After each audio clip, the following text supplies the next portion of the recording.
In this video, I'm going to show you 7 tips on teaching the alphabet. There are so many amazing resources out there, but sometimes it can feel really overwhelming and you're not really sure how to start, you're not really sure what to do. So my goal for you is to feel confident in teaching your child the alphabet, and I'm hoping this video will help you. This video is actually the start to a series that is all about teaching your child the alphabet, all the way up to teaching them how to read 3-letter words.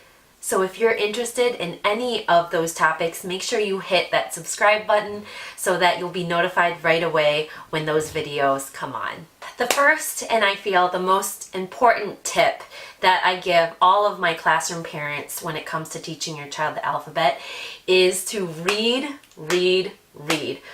And I'm sure that you hear this a lot because it is so true. Children fall in love with reading when they are being read to. Really awesome books that are colorful and have a great story, that are really imaginative, things that they can relate to or that they're interested in. When they fall in love with reading, suddenly that spark turns on, that they want to learn how to read. They are really motivated to learn the alphabet. There are actually books out there that offer a great introduction to teaching your child how to read. And one of the books that I love, and I'm sure that you are aware of, is Chicka Chicka Boom Boom by Bill Martin Jr. It's a really fun book that introduces all of the different letters in the alphabet. I have a free download for you guys that has a list of all the different types of books that helps you introduce the alphabet to your child. So make sure that you check it out in the notes below. There's this misconception that you have to teach the alphabet in order, which isn't true. You can teach the alphabet in any order. And what I believe that will most relate to the child is if you teach the letters in their name, because that is something that they are going to see over and over. Those letters they're going to see over and over, and you want them to be familiar with those letters first, right? So after typically what I would do is I would teach the letters in my child's name.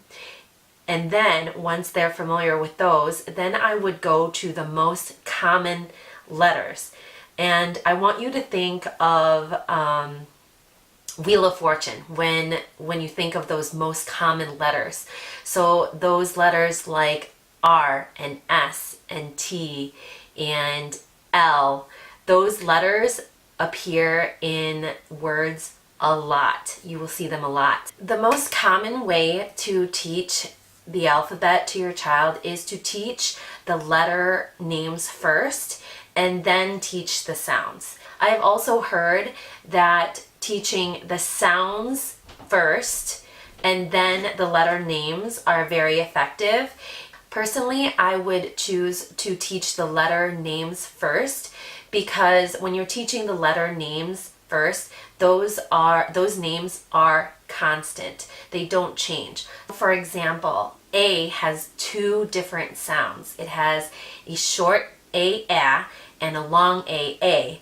And what works best for me is telling my students, okay, this letter A says this sound, A.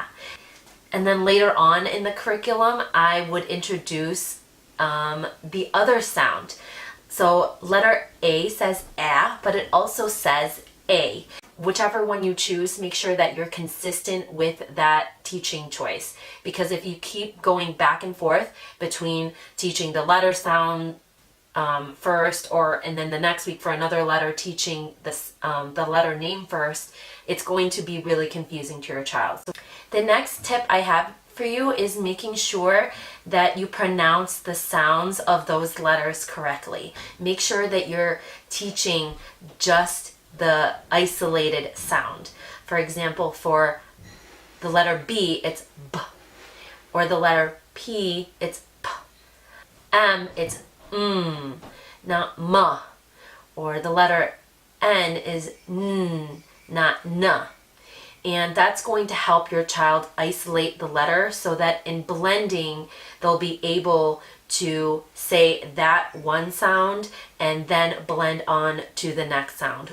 The next tip I have for you is to not introduce writing those letters too early. The skill of writing developmentally actually happens last. When you think about it, the child is doing multiple steps when in writing.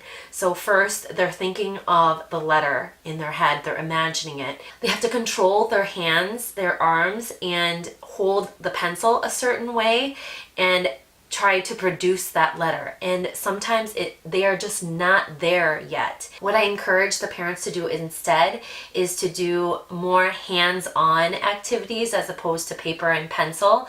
For example, you can just even have them write the formation of the letters in the sky. I had students writing the letters on the carpet. You can take sand and you can put it in a container and you can have them trace the letter, or you can have them make the letters. You can even simply take these letters and print them out in a decent size and have them trace over it with just their finger. Fine motor activities are actually the precursor to writing, so these types of activities that I just talked about are really helpful when it comes to teaching your child to eventually write those letters. Go with the pace of your child.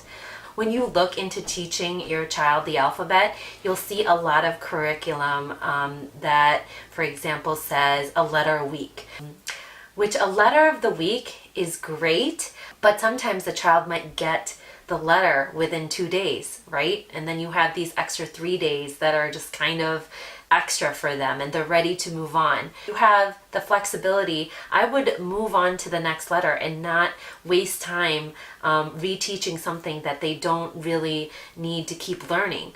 Or maybe there's a certain letter that your child is having trouble on. You could spend more time with that, or you could even skip that letter altogether and come back to it. The next tip I have for you guys in teaching your child the alphabet is to offer different activities in teaching that certain letter or sound.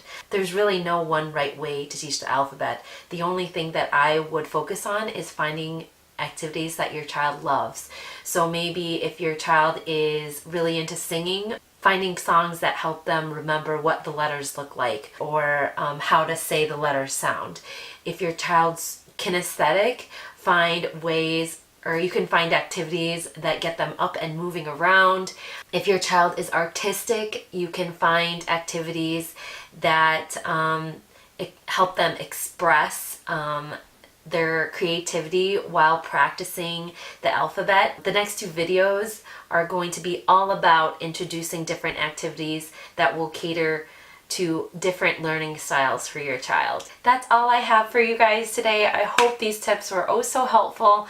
Don't forget to go down in the description below and get that free download that I talked about in the beginning of the video.